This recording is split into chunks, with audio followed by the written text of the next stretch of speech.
Sepanjang pengalamanku mendampingi, seseorang, klien dengan segala macam rupa masalah gitu, kadang-kadang menangis akan mempercepat, proses recovery. I see.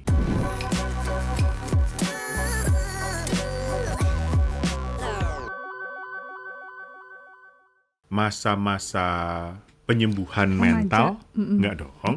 Itu memang butuh nangis. Atau tanpa menangis pun sebenarnya juga bisa melewati si masa-masa penyembuhan kesakitan-kesakitan itu. Ini ngomongin soal pengalaman ya, karena kalau ngomongin literatur nanti harus ada penelitiannya kan. Jadi ini ngomongin soal pengalaman.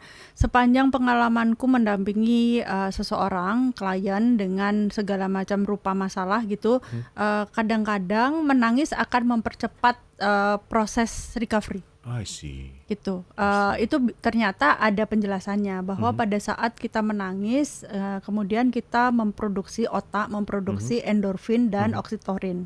Jadi itu oksitosin. Jadi itu membuat kita senang, membuat kita tenang, membuat kita damai, membuat kita bahagia. Nah, kalau kita sudah bahagia, kita damai, kan tenang, kita artinya bisa berpikiran jernih untuk menyelesaikan hal itu. Benar nggak sih gitu. Nah, kemudian yang tadi sistematis tubuh tuh tadi salah satunya adalah karena mata dan hidung kita ini satu aliran, satu saluran. Pada saat kita menangis kan kita mesti meler ya, beler nggak sih gitu. Jadi pasti ingusan.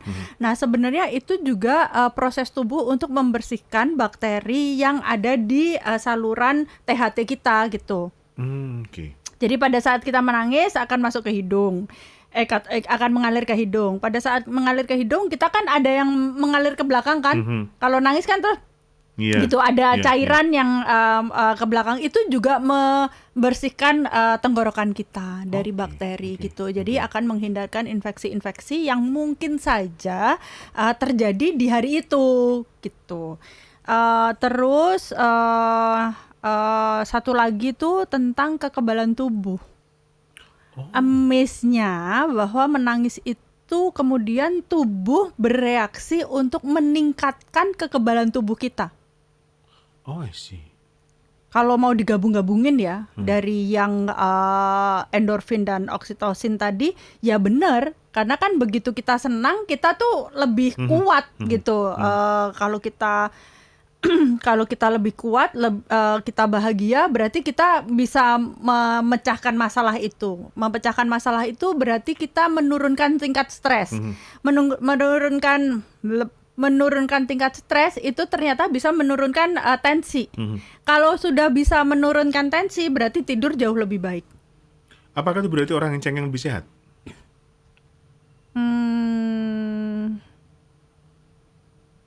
Lebih sering nangis, tubuhnya lebih kebal. Enggak juga ya? Enggak.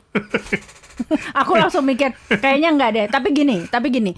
Orang yang keras terhadap diri sendiri, biasanya stresnya lebih tinggi. Oh, keras maksudnya mau nangis ditahan. Ditahan. Pokoknya enggak boleh nangis, karena kalau aku seorang laki-laki, aku kalau menangis berarti aku lemah. Aku wanita kakak tertua, enggak boleh lemah di hadapan adik-adikku, gitu juga ada kan? Aku enggak. Oh iya, kan ada. Tetap ngeyel. Yang menarik sempat dilakukan waktu dalam sebuah healing group, sahabat Sonora, ketika seseorang merasakan bahwa dia nggak bisa menangis, disuruh nulis. Ya. Menangis gitu. Ya. Menangis, kemudian nangis. Ya. Kenapa itu dibutuhkan?